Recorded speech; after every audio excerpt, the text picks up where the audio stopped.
Des peines de prison avec sursis allant jusqu'à 4 mois et diverses amendes à payer conjointement pouvant atteindre 2 000 €.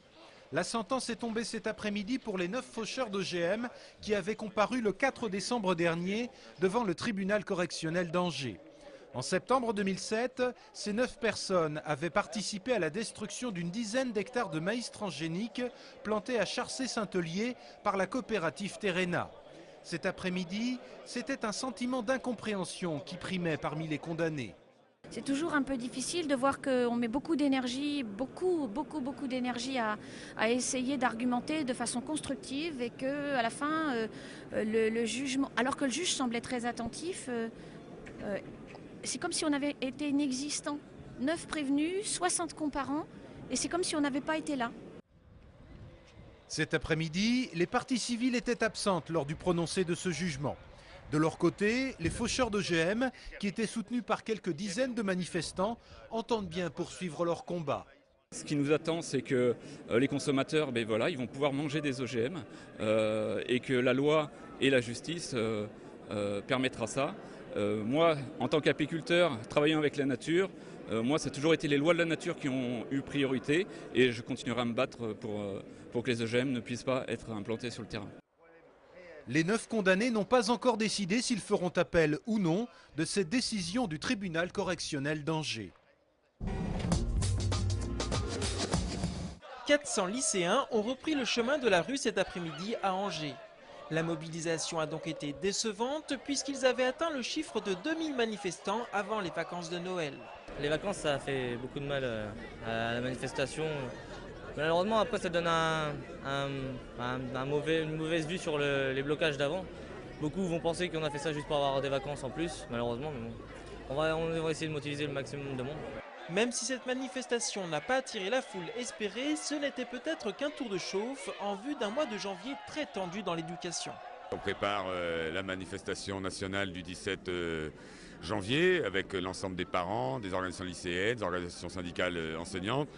Le 29 janvier, il y a une grève générale interprofessionnelle à laquelle on participera, toujours sur le rejet de la politique éducative du gouvernement.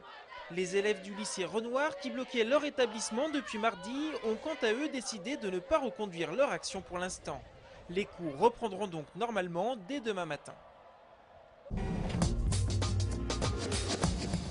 Le mercure est descendu très bas ces derniers jours. Première victime de ces températures glaciales, les sans-abri. Pour leur venir en aide, la ville d'Angers a pris une mesure exceptionnelle, l'ouverture 7 jours sur 7 du PASS, le point accueil santé solidarité. Situé en plein centre-ville, le PASS est un peu une parenthèse dans le quotidien des sans-abri. Ici, on vient se réchauffer, boire un café, on peut même prendre sa douche et laver son linge. C'est permettre aux gens de se restaurer un moment, de pouvoir se poser un moment, de pouvoir se reposer aussi sur nous pour peut-être monter une marche. Infirmières, psychologues et travailleurs sociaux sont là pour écouter ou conseiller. Denis, lui, vient chaque matin trouver un peu de réconfort avant d'affronter la journée. Si je ne peux pas prendre une douche, je ne peux pas aller me présenter quelque part pour chercher quoi que ce soit. Je ne peux faire aucune démarche. Alors que là, ça nous permet d'être propre, on peut se laver, boire un café, discuter, passer un coup de téléphone. Mais dans la rue, tout ça, il n'y a pas ça. À 11h30, fermeture du PASS. L'urgence pour ces sans-abri, c'est désormais de trouver un toit pour la nuit. Certains dormiront peut-être à l'abri de la Providence. Enfin, s'il y a de la place, car depuis la vague de grand froid, les hébergements pour les sans-abri sont saturés. Il a donc fallu solliciter des hôtels et le Sésame, l'établissement psychiatrique situé à Saint-James-sur-Loire. Une situation inédite et très inquiétante pour son directeur. Pour l'instant, quand on n'a pas de place, on peut leur proposer l'hôtel, mais déjà là, c'est plein. Et donc, il y a le Sésame en plus.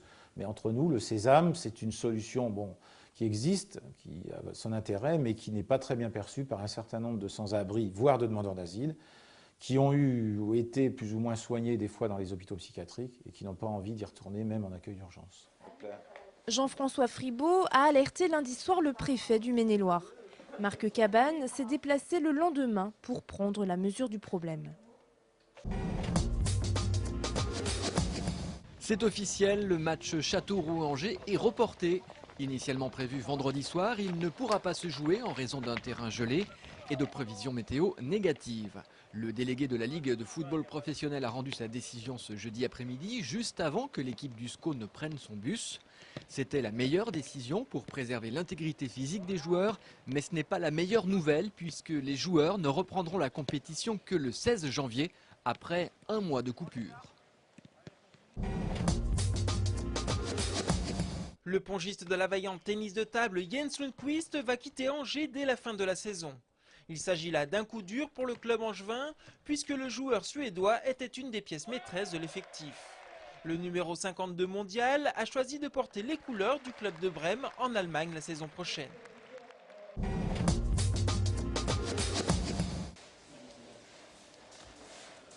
On va rechercher, donc ça va être le feuilleté, le croustillant de ce feuilleté.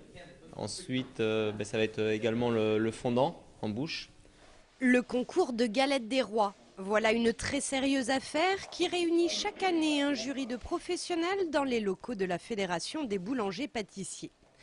3 catégories, frangipane, galettes briochées et galettes sablées, pour un concours très prisé des boulangers du département. Le bébé marche tout seul, il a maintenant 10 ans. Et c'est vrai que la publicité qui suit le concours incite beaucoup les boulangers à participer. Ils étaient plus d'une centaine cette année, tous semble-t-il très talentueux. Alors il devient très difficile de départager leurs œuvres. Moi je sais que personnellement il y en a une que j'ai bien appréciée tout à l'heure parce qu'il me semble que la personne a dû faire torréfier sa poudre d'amande au four avant de l'incorporer. Donc c'est vrai qu'on recherche toutes ces petites subtilités au niveau de la dégustation. Ce challenge tous les ans d'améliorer ces galettes, mais aussi de voir ces produits comparés aux produits des collègues concurrents, incite les boulangers à toujours faire mieux et à chercher, à creuser un peu les recettes pour toujours les améliorer d'année en année. Les amateurs de galettes ne manqueront pas de noter les noms des grands gagnants du concours de cette année. Pour la galette feuilletée, c'est Jonathan Cochin de la Panetière Angevine à Angers. Pour la galette briochée, il s'agit de Frédéric Jacob de l'Écorce d'Orange, toujours à Angers.